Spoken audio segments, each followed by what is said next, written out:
各位觀眾朋友大家好，今日同大家分享呢單嘢，直頭係震驚全個華語娛樂圈，甚至可以話係寫入香港名門史冊嘅一幕。邊個會諗到，一向俾人感覺超凡脫俗，好似唔食人間煙火咁嘅樂壇天后王菲，竟然會有咁狼狽、咁卑微嘅一夜？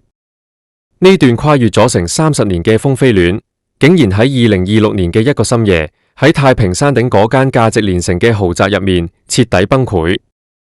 今晚我哋唔係講普通嘅八卦，我哋係要深入呢場豪門修羅場嘅核心，去睇下一個女人嘅驕傲點樣被現實撕碎，去聽下一個仔對老豆最冷酷嘅控訴，仲有嗰位喺香港影壇呼風喚雨咗大半個世紀嘅四哥謝賢，點樣用一根拐杖定乾坤。呢場戲真係精彩過任何一套電影。故事要由2026年嗰個大霧到散唔開嘅深夜講起。喺香港太平山頂嗰啲動輒幾億、十幾億嘅頂級豪宅區入面，空氣好似突然間被抽乾咗咁，壓抑到令人窒息。隨住一聲清脆嘅瓷器碎裂聲，啪一聲打破咗豪宅區原本死一般嘅寂靜。喺嗰間裝修極盡奢華嘅書房入面，王菲就企喺滿地嘅碎瓷片中間。佢嗰對平時睇落去空靈、疏離，好似乜都唔在乎嘅眼，呢一刻竟然布滿咗鮮紅嘅血絲。佢平時保養得好好，連一條紋都難揾到嘅手指，因為極度嘅憤怒同埋屈辱，喺度劇烈咁抖緊。佢隻手指直直咁指住對面嗰個男人嘅鼻尖，嗰個男人就係謝霆鋒。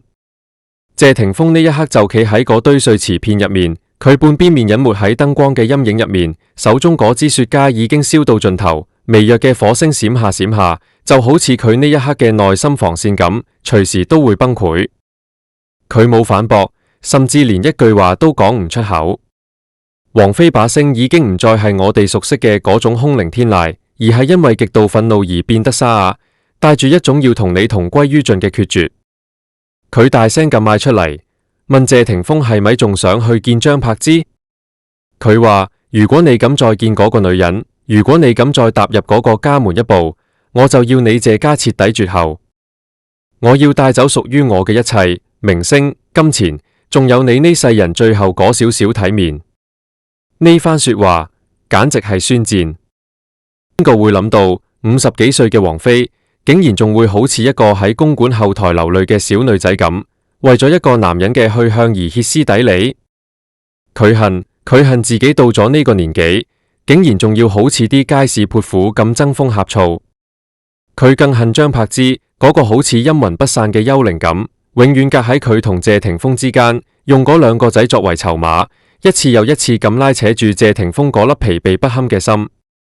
謝霆鋒呢一刻嘅內心，其實正經歷住一場名為宿命嘅大地震。佢腦入面係咁閃過一啲畫面，張柏芝喺深夜抱住仔喊嘅背影，那是他永遠無法償還的血緣債；而王菲喺佛堂前靜靜轉動經輪嘅側面，那是他曾經以為可以停靠的靈魂港灣。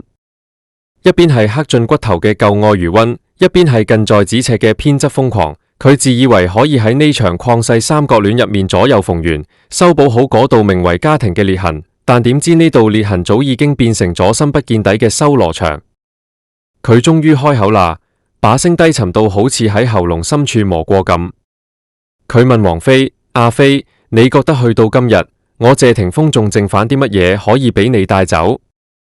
呢句話好似一把鈍刀咁，狠狠咁扎入王菲嘅心口。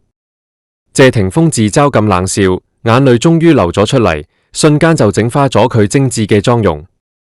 喺呢場修羅場入面，真係一個贏家都冇。王菲更加失控啦，佢抓起台上面一沓劇本，狠狠咁砸向謝霆鋒嘅胸口。啲紙張喺空中漫天飛舞，好似一場荒誕嘅大雪咁。佢大聲質問：嗰個女人到底俾咗啲乜嘢降頭你？係嗰兩個仔，定係佢嗰副永遠都係受害者嘅姿態？你答我啊！謝霆鋒閉上眼，任由啲紙刮過佢塊面，佢心入面喺度咆哮：唔係降頭，係血脈啊！係嗰兩個流住我血嘅後生仔，喺每一個深夜都提醒住我係一個幾咁失敗嘅老豆。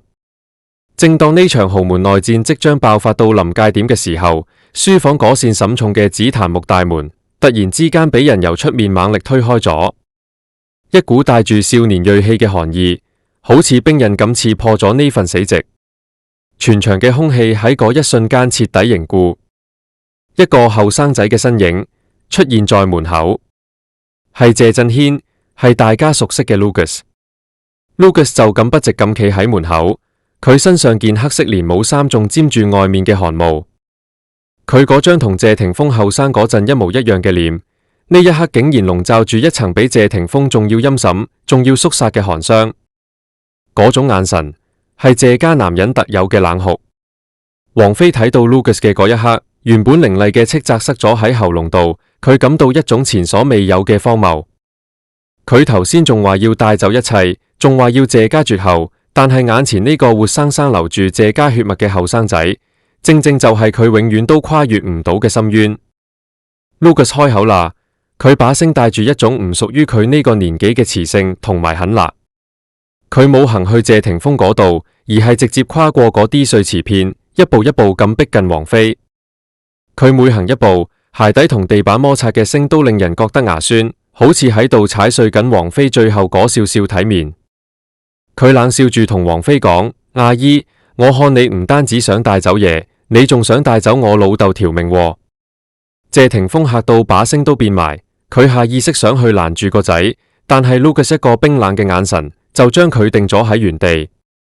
Lucas 完全冇理佢老豆，佢企喺王菲面前，兩個人之間嘅距離唔夠10厘米。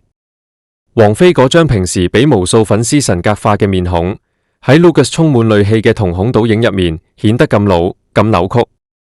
Lucas 嘴角勾起一抹殘忍嘅弧度，佢話：阿姨，你係咪唔記得咗？謝家嘅根係我同我細佬，你帶得走錢，帶得走物業，帶得走明星，但係你帶得走我呢身姓謝嘅骨頭咩？王菲塊面瞬間變到慘白，佢抖住咁話 Lucas 冇家教，問係咪張柏芝教佢咁樣同長輩講嘢。Lucas 猛咁一揮手，帶起一陣勁風，雖然冇真係打落去，但係嗰種挑釁嘅姿勢，對天后嚟講簡直係比耳光仲要響。佢一字一頓咁講：唔好提我媽咪，你冇資格。佢話王菲咁多年嚟頂住真愛嘅名號，霸佔住佢老豆，其實最可憐嘅人係王菲自己，因為王菲守住嘅係一個心根本唔喺度嘅男人，每日都要擔驚受怕，驚張柏芝一個電話，驚佢哋兩兄弟一個眼神。王菲嘅身體開始劇烈咁晃動，呢種被一個後輩當眾剝皮拆骨嘅羞辱，令佢感到一種毀滅性嘅窒息。Lucas 仲由口袋拎出一個黑色嘅隨身碟，佢話：如果你想試下令我老豆身敗名裂，你咪試下咯。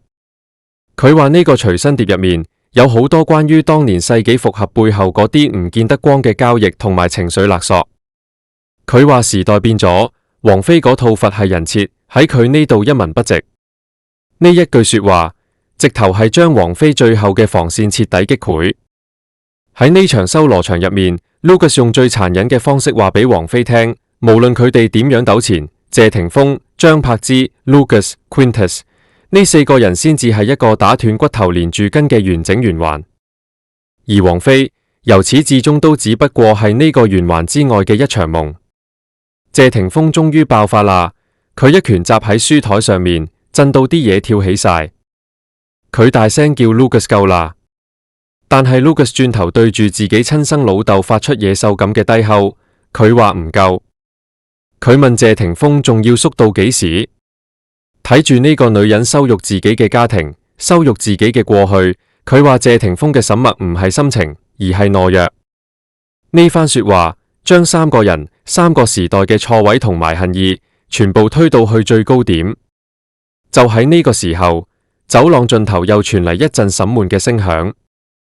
係木頭撞擊大理石地面嘅聲，咚咚咚，每一聲都好似敲喺人嘅心臟上面咁。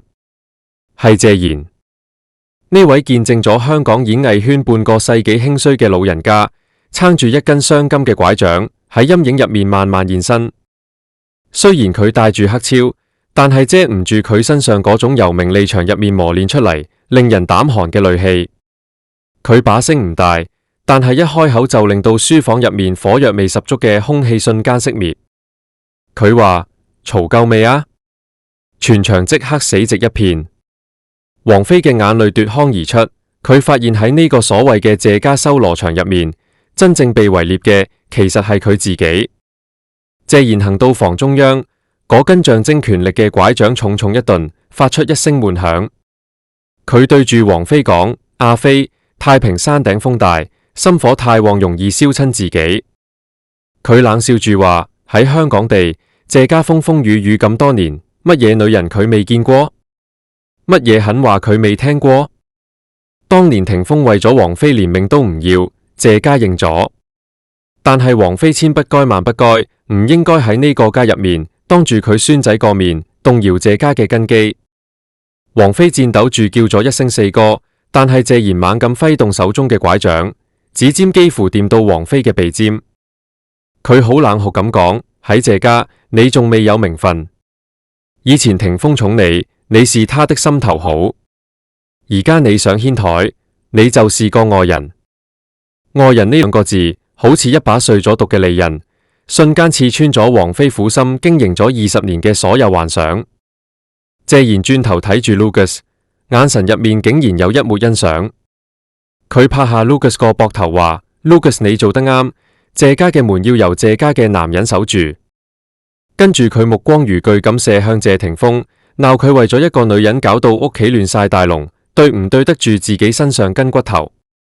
謝霆鋒羞愧到合埋眼，佢喺老豆面前永遠係個做錯事嘅細路，喺個仔面前係個失職嘅榜樣，喺王菲面前則成咗一個無法兌現諾言嘅懦夫。謝賢最後落咗個死命令，佢叫王菲收手。佢話趁佢仲未打算動用謝家喺圈入面最後嗰啲人情，叫王菲自己走，帶埋佢嘅傲氣返去北京。佢話太平山頂太凍，謝家嘅飯王菲食唔慣。王菲仲想反抗，問如果佢唔走呢？謝賢猛咁一拍台，話如果係咁，佢就令全香港都知道乜嘢叫真正嘅身敗名裂。佢一字一頓咁講：外人永遠別想插手謝家事，這是規矩，也是命。嗰一刻，王菲徹底崩潰啦。佢睇住眼前呢三個男人，年邁但霸道嘅謝賢，陰冷但叛逆嘅 Lucas， 仲有嗰個始終沈默，連望都唔敢望佢一眼嘅謝霆鋒。佢突然意識到，自己呢啲年所謂嘅追求真愛，其實只不過係闖入咗一個由血脈、名利同埋陳舊規矩編織而成嘅鋼鐵牢籠。喺呢出謝家大戲入面，佢從來都唔係主角。王菲企喺度，好似企喺一片被海嘯洗劫過嘅荒原咁。佢環顧四周，發現喺呢個佢耗費咗半世心血去守護嘅男人屋企入面，竟然連一個可以坐嘅位都冇。佢自嘲咁笑咗一下，嗰種笑法比喊仲難睇。佢最後問咗謝霆鋒一句：霆鋒，你係咪都係咁諗？喺你心入面，我守咗咁多年，到頭來只不過係一個隨時可以俾人趕走嘅外人。謝霆鋒個手尖喺度劇烈咁震，佢死死咬住牙，想開口解釋，但係喺老豆嘅威壓同埋個仔嘅恨意面前，佢乜都講唔出口。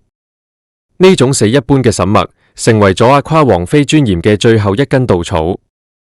王菲深吸一口氣，抹咗一抹面上嘅殘妝，指甲喺白色嘅皮膚上面留低咗幾道刺眼嘅紅痕。佢諗起當年佢可以為咗愛喺北京胡同入面幫謝霆鋒倒痰盂，佢諗起當年佢哋喺公館外拉住手勇敢行入聚光燈。但係今日喺呢場豪門家事嘅修羅場入面，所有嘅傳奇都變成咗笑話。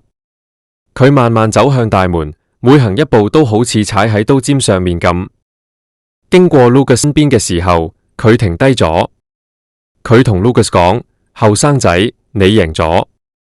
你用你媽咪俾你嘅呢張臉，毀咗我最後一點念想。佢話謝家嘅男人果然都有一粒最凍嘅心。Lucas 連望都唔望佢一眼。王菲最後望咗一眼謝賢，呢位掌控香港娛樂圈命脈嘅老人家，依然好似一尊石像咁紋絲不動。王菲執起嗰個被吊喺角落嘅名牌手袋，跌跌撞撞咁推開咗書房門。門外嘅走廊深不見底，昏暗嘅壁燈好似一對對嘲笑佢嘅眼。隨住身後嗰扇沈重嘅大門關上，王菲知道佢唔單止係行出一棟豪宅，佢仲親手埋葬咗自己跨越30年嘅嗰場名為命定糾纏嘅大夢。佢衝出豪宅，太平山頂嘅冷風好似生鏽嘅鋼刀咁刮過佢塊面，世界好似靜止咗咁，只剩下無邊無際嘅黑。佢喺通往山下嘅柏油路上面行得一拐一拐，突然之間，黑一聲，佢對價值不菲嘅高跟鞋斷咗鞋跟，佢成個人向前俯，膝頭哥重重咁合喺石階上面，嗰種鑽心嘅痛令佢再都爬唔返起身。佢索性就咁坐喺冰涼嘅地面，將頭埋入膝頭度，發出一聲好似困獸臨死前嘅哀鳴。呢種撕心裂肺嘅喊聲喺空曠嘅山道上面回蕩，真係聽見都覺得心酸。佢係邊個啊？佢係全亞洲嘅天后神話啊！但係而家佢被兩個流住謝家血脈嘅男人用最殘忍嘅方式剔除咗佢所有嘅驕傲。佢突然發癲咁由袋入面拎出手機，想打電話俾北京嘅老友，或者係佢嗰個同樣特立獨行嘅女。但係佢發現喺呢場修羅場之後，佢喺呢個世界上竟然揾唔到一個可以安置呢份屈辱嘅地方。佢對住手機屏幕入面嗰張殘妝嘅面慘笑，笑聲入面帶住血腥味。佢掙扎住企返起身，除咗對斷咗跟嘅鞋，赤腳行喺冰冷嘅柏油路上面，每行一步都好似踩喺過去嘅玻璃渣上面。佢諗返起2014年嗰場世紀復合嘅時候，全網都喺度高呼相信愛情。但係而家睇返轉頭，嗰啲只不過係兩個步入中年嘅男女，試圖喺現實嘅廢墟上面搭一座海市蜃樓。佢哋以為捐入太平山頂嘅豪宅就可以避開張柏芝含淚嘅眼，避開個仔成長嘅陣痛，避開謝賢之拐杖。但係宿命就係咁殘忍，你越想逃避，佢就越要喺你最得意嘅時候，一手將你押返入泥潭。遠處有架保姆車停喺佢身邊，係經理人衝落嚟，用昂貴嘅羊絨披肩包住佢發抖嘅身體。王菲一句話都講唔出，佢眼神空洞到好似靈魂已經俾頭先間書房吸乾咗咁。佢坐入車入面，成個人縮到細細一團。車窗外嗰棟豪宅依然矗立喺山頂，好似一座巍峨嘅墳墓，埋葬咗佢呢世人最後一點對愛情嘅幻想。佢沙下咁同司機講：行啦，離呢度越遠越好。書房入面硝煙散去，但係嗰種毀滅性嘅張力仲未消散。謝霆鋒攤喺張皮椅上面，對手死死扣住扶手，手背上面青筋暴現。佢望住地下嗰堆碎瓷片，腦入面好似一架失控嘅放映機咁，瘋狂倒帶，反到2000年嗰個全香港都為之癲狂嘅盛夏。嗰陣時佢幾咁意氣風發，以為只要牽住王菲嘅手就可以對抗全世界。佢突然開口問謝賢：記唔記得當年為咗攔佢，謝賢親手砸爛咗佢3支吉他？佢自嘲咁話：嗰陣時覺得老豆係老古董，唔識乜嘢叫愛，覺得王菲就係佢嘅命。謝賢冷哼一聲，話喺香港地，喺佢哋呢種人家，愛是最廉價的裝飾品。佢話謝霆鋒當年揀王菲，其實係想向老豆示威，向圈入面嘅規矩吐口水。Lucas 喺旁邊聽到呢度，嘴角露出一抹複雜嘅冷笑。佢問謝霆鋒：為咗呢份所謂嘅救贖，係咪就將佢媽咪當成祭品？佢話喺謝霆鋒同王菲談禪、談音樂、談詩詞歌賦嘅時候，張柏芝喺片場吊威亞吊到脊椎變形，喺深夜抱住發燒嘅 Quintus 喊到天光。佢問嗰陣時謝霆鋒嘅命定糾纏喺邊度？佢嘅救贖又喺邊度？呢番控訴好似一把鈍刀咁，將謝霆鋒嗰層偽裝出嚟嘅憂鬱藝術家皮囊一串串割開。王菲追求嘅係絕對嘅自由，而張柏芝代表嘅係最原始嘅生存同埋血脈。呢本來就係兩個世界嘅碰撞。謝霆鋒試圖喺中間起條橋，結果發現自己最後俾兩股巨力絲扯成廢人。謝賢最後落咗結論，佢話過去嘅事係爛賬，爛賬就要一把火燒咗佢。佢警告謝霆鋒，男人可以風流，但唔可以下流。佢話俾一個外人入屋羞辱自己嘅骨肉，呢啲就係下流。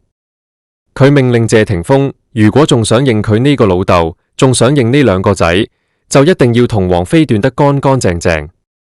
第二日清晨，太平山頂嘅黎明並冇因為嗰場大戰而變得溫柔，晨曦嘅光影好似一塊巨大嘅裹屍布咁，遮住咗嗰棟透住腐朽氣息嘅謝家豪宅。謝霆鋒坐喺窗邊，望住維多利亞港漸漸蘇醒，佢突然發覺呢跨越30年嘅恩怨，最後只不過係成就咗報紙上面一沓沓泛黃嘅頭條，同埋大家茶餘飯後嘅唏噓。佢終於睇清咗嗰個最殘酷嘅真相，喺呢個名利場入面，從來都冇純粹嘅靈魂寄託。王菲追求嘅超脫，本質上係一種建立喺憂鬱生活上面嘅傲慢。張柏芝堅守嘅家庭，係一種帶住血淚嘅偏執勒索，而佢自己所謂嘅左右為難，只不過係謝家男人骨子入面嗰點自私嘅懦弱。喺 Lucas 呢種生於網絡、長於流言嘅後生仔眼中，父輩嗰啲世紀之戀，不但唔浪漫，反而充滿咗虛偽嘅腐臭味。謝霆鋒自言自語咁話，佢哋以為可以掌控命運，其實只不過係命運手中最聽話嘅木偶。佢站起身，望住王菲赤腳行過嘅嗰條路，嗰一刻佢感到的不是心痛，而是一種空洞的虛脫。